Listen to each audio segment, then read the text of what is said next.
Alicia, good morning. What are you eating? Bakit mo tinapon? Bakit mo tinapon yan? Ha?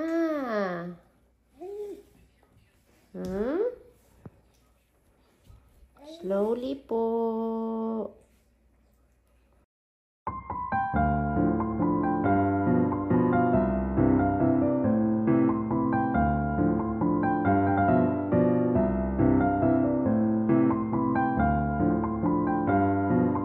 Hi guys! Welcome again to my vlog. So in this video, ay a little update naman sa buhay namin dito sa Canada na ngayon ay PR na kami. Sa wakas, after 2 years namin, mahigit 2 years mahigit na kami dito sa Canada. And yeah, so far so good naman. And nakakalungkot lang is meron na namang mga panibagong mga balita ngayon about sa mga PGWP na kailangan na ng mga IELTS and everything. Dito lang ako sa bahay. Mamaya is aalis din kami kasi ihahatid namin yung dad-in-law ko sa airport kasi uuwi na siya ng Philippines. So, pupunta kami city mamaya. Here is my baby. Gapang-gapang. Maliligo na kami mamaya kasi kailangan na namin mag-prepare almost, na kasi 2 p.m. Hi! Say hi!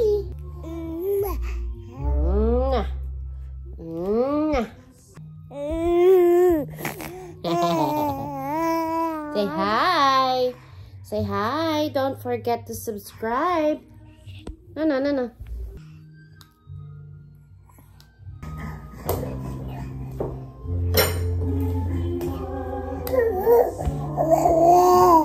Uy, maliligo si Mami. Na kami maligo. Hi guys. So, ito, kakatapos na namin maligo ni Alicia. And, yeah. Sobrang dami nang nagbabago ngayon sa Canada. So, yun nga, sa sinasabi ko sa mga previous video ko is hindi ko talaga in-expect na ganun kabilis ang mga pagbabago. So, ngayon na PR na kami, marami din nagka-question kung uuwi ba kayo ng Pilipinas, mga ganun or something. Napag-usapan namin mag-asawa na hindi muna talaga kasi at the same time wala din kaming much ipon pa kasi pag umuwi tayo ng Pilipinas, marami tayong gagastos, mga pamasahe, mga ganun. And number 1 reason namin talaga is hintayin muna namin na magiging eligible na kami, maging citizen kasi hindi natin alam kung ano na naman yung babaguhin nila. Kasi ngayon, napag-iinitan na nila yung mga temporary work permit at saka mga pa-PR. So, hindi natin alam kung ano yung utak ng mga government, kung hihigpitan din ba nila yung mga citizenship or ganun. So, yeah, mabuti na yung advance na lang mag-isip. Kasi, once kasi na umuwi kami ng Pilipinas,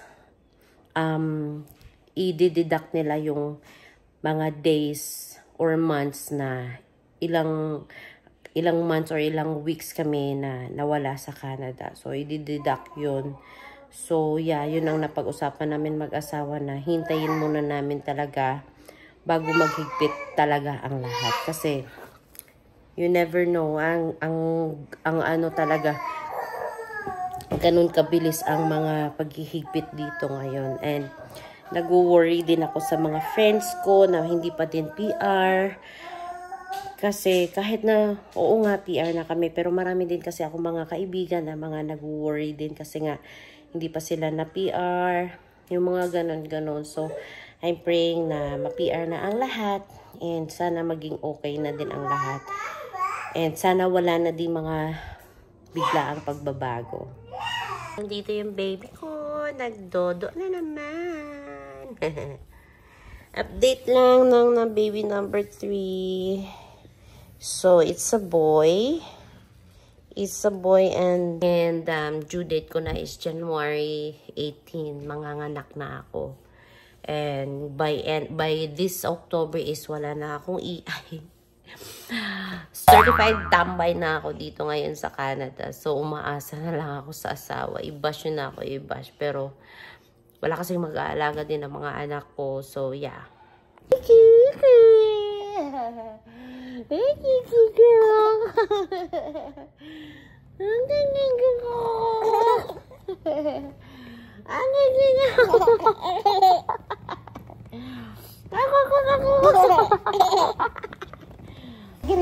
Yeah.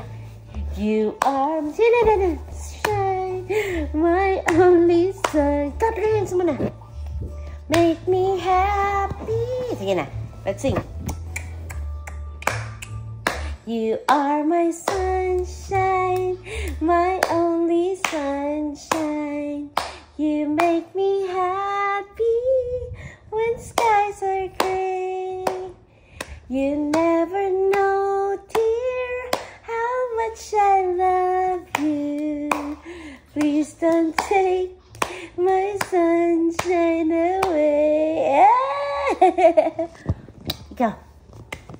My only sunshine, you make me happy when skies are gray. You never.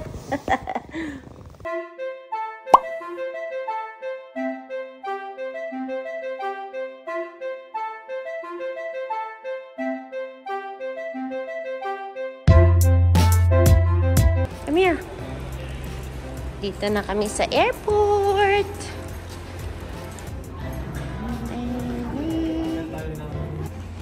Come here. This looks like the same way. No.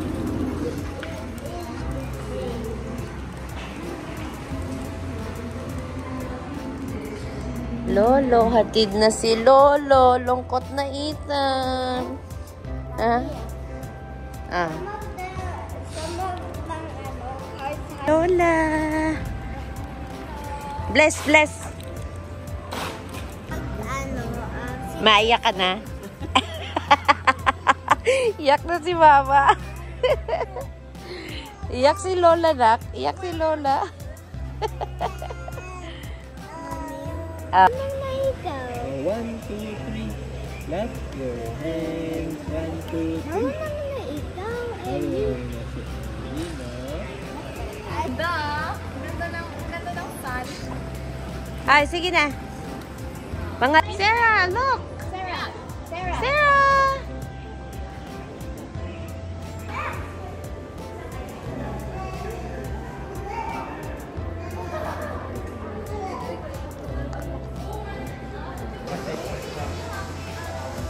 Bye, Daddy.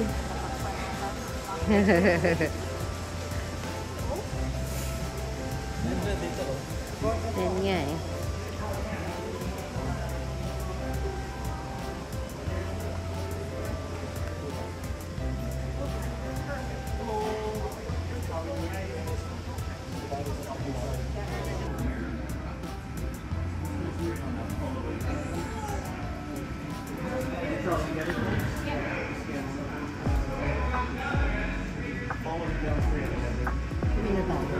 Ha?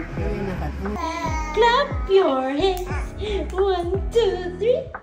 Clap your hands. Luna, clap your hands. Shh. Hi. Clap your hands.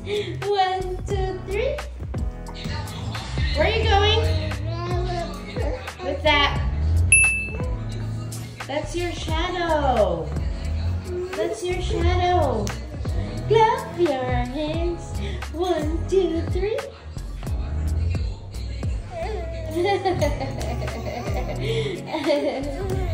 Oh, oh.